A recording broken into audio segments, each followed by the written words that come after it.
Hi everyone, thank you so much for joining me. Today I'm going to be talking about the number one question I get asked when helping families plan their Disney vacation, and that is, should I add the dining plan? We're going to be talking about what it is, who it's good for, and how to find out if it's the best value. I'm Christina. I'm a traveler, a planner, and most importantly, a mom. I'm sharing my best tips to make traveling as a family a little less stressful. So put down your phone, pack your bags, and let's showcase the world.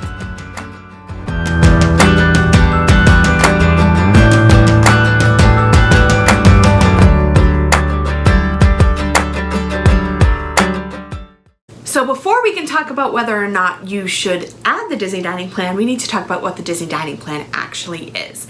In order to do that, it's really important to understand how dining works at Walt Disney World. So before you watch this, head over to the video I did on understanding Disney dining basics. It's going to go over what quick service restaurant is, what a table service restaurant is, and generally how Disney categorizes and works their dining. I'll wait right here. Go watch that. If you already have a good idea, we'll keep going.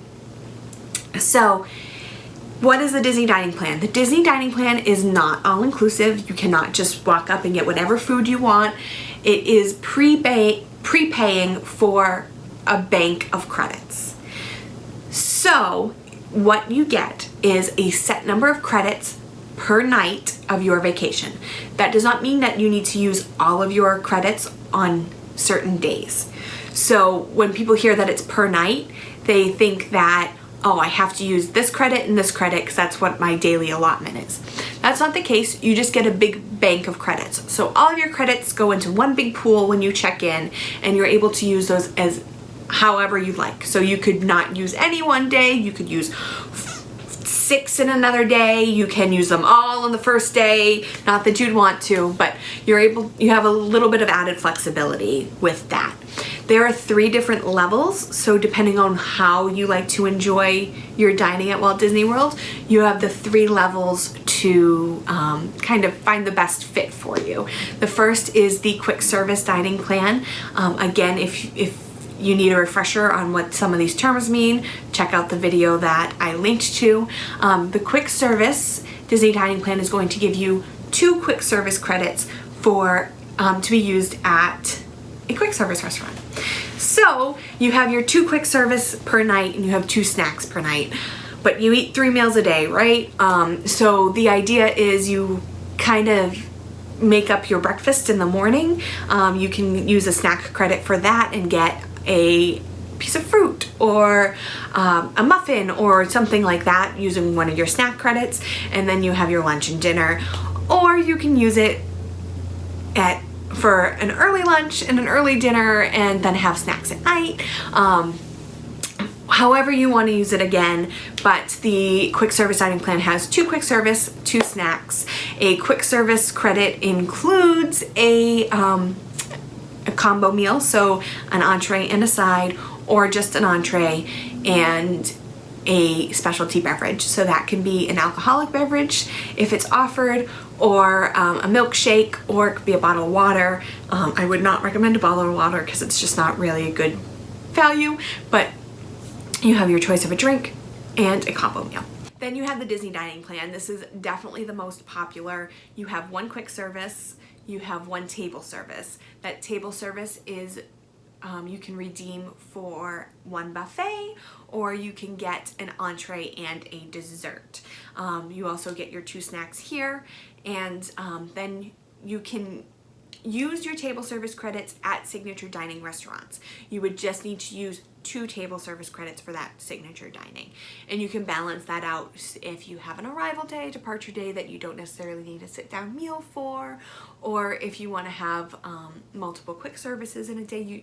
You can kind of find a balance. You can pay for, if you don't have enough credits, you can pay for 1 out of pocket. There's so much flexibility here, but you get your 1 quick service, your 1 table service that can be used for signature dining if you combined them, and then you have 2 snacks. Then you have the deluxe dining plan, which is the highest level, and that deluxe Disney dining plan, you have 3 meals. It's not differentiated between quick service and table service and signature dining. You can just use your credit for any meal anywhere on property. You also have your 2 snacks there. All of the Disney dining plans include a refillable mug that can be used at your resort only. You cannot refill it in the parks, but if you need soda or coffee or something like that, it's a nice little added bonus there. You also are able to, since 2018, your credits include a alcoholic beverage if it's available. So if you're dining in Magic Kingdom, your alcoholic beverage is not included because they don't offer alcohol except for at Skipper Canteen and Be Our Guest, but you're able to use it for a signature drink like a milkshake or something special like that. It just cannot come in a souvenir mug. It does not work with souvenir mugs. So that's the dining plan. A lot of information. If you want to see it laid out a little bit better, head to the link below. It will lay everything out in a way that's a little bit easier to understand than me just kind of going off the cuff here. Who should get the Disney dining plan? This is the big question that we're answering today. All-inclusive vacationers. If you want to make sure that everything is paid in advance, you don't have to worry about it, you're used to going to a Caribbean resort where everything is included, do the dining plan. It's just easier, it's prepaid, you don't have to worry about the cost of food when you get there. If you are a parent of an adventurous eater, if your kid likes to try try things like steak and lobster and all of those things, if they're considered an adult when they turn 9. So if they're 10 or 11 and you usually don't let them get the steak or the seafood because it's expensive and it adds up and they might not eat the whole thing, well, this is where everything's prepaid. You don't have to worry about it. You just let them order what they want. You get to become a yes parent, and it's so exciting and fun for them. If you're going for the Epcot Food and Wine Festival or one of the other festivals and you plan on eating on all the booths, those are great uses of snack credits. Those items tend to be $7 or $8, and when doing the math on the Disney dining plan, if your snack credit is $5 or above, if the snack you're buying is $5 or above, it ends up being a great value. So go around the world, get $7 or $8 snacks, and really get the most out of that plan. If you have a character fan in your party and you're going to all of the different character buffets, then you definitely want to consider the dining plan. Those are some of the best values, and you don't have to worry about the cost. You don't have to worry about the price per person, even though your kid's only going to have a few bites. It's just prepaid. You don't worry about it. You get to meet all your favorite characters, do all of the character buffets, and really enjoy your trip. If you are a family with older independent children, so teenagers who you're thinking this trip you might let them kind of go off on their own and do the thrill rides, giving them that autonomy of being able to go get something to eat by themselves or go down to the lobby and go to the food court without you.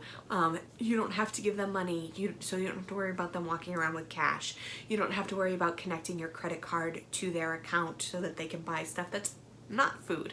You just have their credits and they're able to use that as they want. So it just kind of gives those children an ability to flex that muscle in a safe place. I know a lot of parents who are doing that. If you don't want to worry about it, if you want to just make sure everything's paid in advance, you don't want to worry about the credit card bill, you don't want to worry about if you're getting the best value, you just want it taken care of, then get the Disney dining plan. I think it's worth it for that convenience factor alone. And I'll be honest, I don't always use the dining plan. I go by myself a lot and it's not really good value for me. But when I go for family vacations, we always add it just because it just makes everything so easy and we don't have to worry about anything after.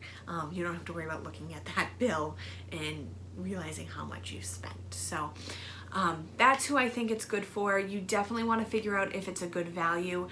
I would say if you're going to be one of those people who is going to get the dining plan and then worry about getting every single dollar out of it and making sure that you're ordering the most expensive things on the menu, they might not be things that you enjoy, but you want to get every single dollar out of it, then maybe it's not worth it for you. Just order what you want, pay out of pocket, and go about it that way.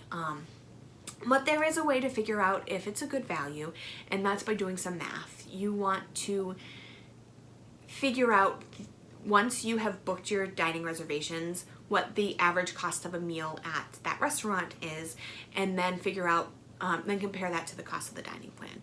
So the dining plan is going to cost X number of dollars per person per night, and you want to figure out what that cost is.